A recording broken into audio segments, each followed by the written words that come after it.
A 10 on your side investigation and pictures you got to see to believe. Inside this rented home, a home in Norfolk filled with trash, debris, and urine and feces-soaked carpets. Neighbors say a man lived with at least one son. New tonight, the landlord turns to 10 on your side for help. And he says the renter stopped paying and appeared to have abandoned the house, leaving behind a potential identity theft nightmare for dozens. A landlord can usually handle wayward renters in court, but in this case, the military is now stepping in first. 10 on your side, Cheryl Tan explains why in a special report.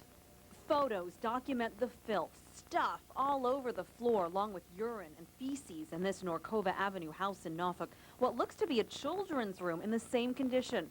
A tough problem for Dwight Jones, dealing with more than normal wear and tear. The contractors said the place should be, it ought to be condemned. It was just so nasty. The military is getting involved because of what else was found behind these doors. Mixed in with the trash, something that could be considered gold to identity thieves. This is the room where I found predominantly all the stuff that this recruiter left behind.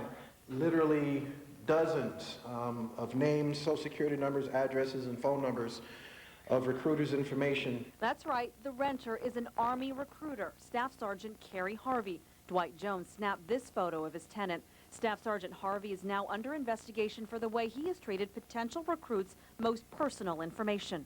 Information designated as for official use only must be destroyed by shredding the documents or by manually tearing into pieces to preclude reconstructing and placing them into a regular trash container. This is likely not what the military had in mind. A trash can in the living room. Some of the personal papers found inside.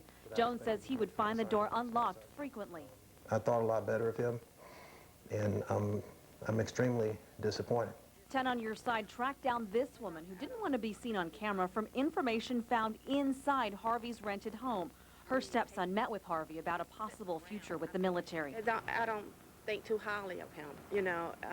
His character, he's not showing me too much about his character and for someone to be in the military. Harvey's Army recruiting buddies actually stepped in to clear out the trash, leaving the debris in a large pile on the front lawn next to these trash cans right here. It was inside this pile that neighborhood kids made a potentially dangerous discovery.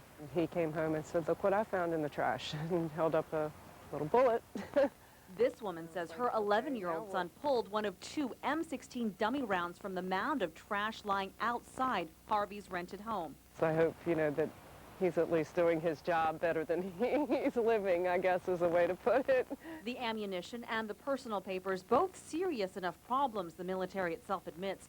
It has temporarily reassigned Harvey away from a job for which he was carefully selected. Consideration is taken to ensure that they are the most professional and most trustworthy the Army has to offer. And allegations of this sort are taken very seriously because of that. But the frustration builds for one landlord who's been unsuccessful in collecting more than $10,000 in damages and back rent from Harvey. Jones says Harvey had previously agreed to pay up.